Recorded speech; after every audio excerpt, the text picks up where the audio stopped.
কুসুম আয়ুষের দাম্পত্য জীবনে এবার বাবার আশীর্বাদ সর্বপ্রথমে পেল কুসুম আয়ুষ। আর বন্ধুরা, ভিডিওতে লাইক দিয়ে দেখতে থাকুন। যে মুহূর্তে কিনা কুসুম আয়ুষের বিয়ে সম্পন্ন হয়ে যাওয়া মাত্র যখন সেখান থেকে ওরা পালিয়ে যায়, এবং তারপর মুহূর্তেই ঈশান যখন কিনা বলতে থাকে যে ভাইদের এরকম করে পালিয়ে পালিয়ে বেড়ালে আমরা তো কোনো মতে তোদের কাপল শ্যুটই করতে পারলাম না, এবং তার থেকেও বড় কথা আমাদের নিজস্ব একটা ফ্যামিলি পিকচার হবে না, সেটা কী করে হতে পারে বলতে। দেখ, আমরা বাড়ি ফেরা মাত্র পরিস্থিতি কী হয়ে দাঁড়াবে, কতটা ভয়ঙ্কর হবে, কী প্রশ্ন মুখে বিধ্বস্ত হতে হবে, কার কার প্রশ্নের উত্তর দিতে হবে, কত কিছুই অশান্তি না সৃষ্টি হবে। সেই সমস্ত কিছুর জেরে আমরা যদি তোদের নতুন জীবনের এই প্রথম ধাপের এই ছবিগুলো না তুলে রাখি, তাহলে স্মৃতিটুকু কী করে থাকবে বলতো। তোরা ভবিষ্যতে তোদের ছেলে মেয়েকে কী দেখাবি বলতো। তার থেকে বরঞ্চ আমরা এই মুহূর্তটাকে ক্যামেরা বন্দি করে রাখি, তার একটা সেলফি তুলি। ঠিক সেই সময় অনুশ্রী, ঈশান, আয়ুষ, কুসুম মিলে যখন কিনা সেলফি তুলতে নেয়, ঠিক সেই মুহূর্তেই সেই সেলফি নেওয়াকালীনই সেখানে যখন কিনা রাজশেখর গাঙ্গুলির ছবি দেখতে পাই ঈশান, ঠিক সেই সময় আয়ুষ বলতে থাকে কী ব্যাপার ঈশান তোল না। ঠিক সেই সময় ঈশান বলতে থাকে যে ভাই দা বাবা। ঠিক সেই সময় আয়ুষ বলতে থাকে যে কোথায় বাবাকে দেখছিস তুই বলতো,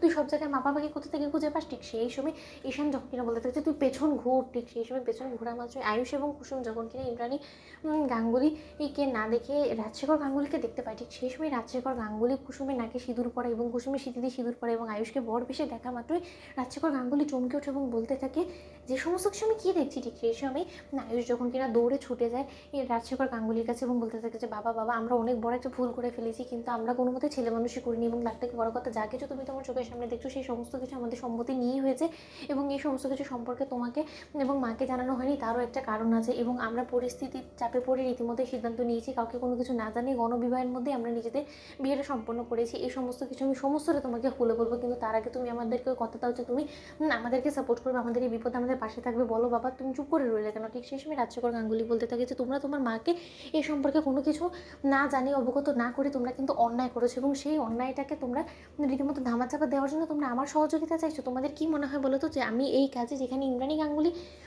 ইন্দ্রাণী সমস্ত কিছু সম্পর্কে জানে না, সেই সমস্ত কিছুর মধ্যে আমি তোমাদের সঙ্গ দেবো, তোমরা সেটা ভাবলে কী করে বলো তো। তোমাদের বিন্দুমাত্র পশ্চাৎ বোধ নেই না, তোমরা বিন্দুমাত্র তোমাদের খারাপ লাগছে না যে আয়ুষ তুমি বিয়ে করে ফেলেছো, যে বিয়ের স্বপ্ন কিনে এতদিন ধরে তোমার মা বোন এসেছে, সেই সমস্ত স্বপ্ন তোমার মার এক নিমিষে তুমি ভেঙে চুরমার করে দিলে। আমাদের সমস্ত লোকেদের বিশ্বাস নিয়ে তুমি ছেলেমেলা খেললে, তার সত্ত্বেও তোমার লজ্জা করছে না, তুমি বড় মুখ করে আবার বলছো আমি যাতে তোমার এই মিথ্যের মধ্যে তোমাকে সঙ্গ দিই, তুমি সেটা ভাবলে কী করে। ঠিক সেই সময় এই কথা বলা মাত্র ঈশান বলতে থাকে যে বাবা তুমি আমার একটা কথা বলো তো, আজকে যদি জাদুঘরের জায়গায় অন্য কেউ ভাইদার জীবনসঙ্গী হয়ে আসতো, তাহলে কি তুমি সবথেকে বেশি খুশি হতো? তুমি শুধু আমাকে এই প্রশ্নের উত্তরটা দাও, কারণ আমি যতটুকু তোমাকে চিনি, যতটুকু বুঝি, আমার তো বেশ মনে হয় যে তুমি বারংবার সবসময় তুমি জাদুঘরকে এবারই বড় বউ হিসেবে দেখতে চেয়েছো, এবং সেই স্বপ্নটা আজকে পূরণ হয়েছে, কিন্তু মায়ের চাপে পড়ে তুমি সমস্ত স্বপ্নটাকে ধামাচাপা দেওয়ার চেষ্টা করছো। তাই তো বন্ধুরা, লাইক এবং শেয়ার করো, সাবস্ক্রাইব করতে ভুলো না।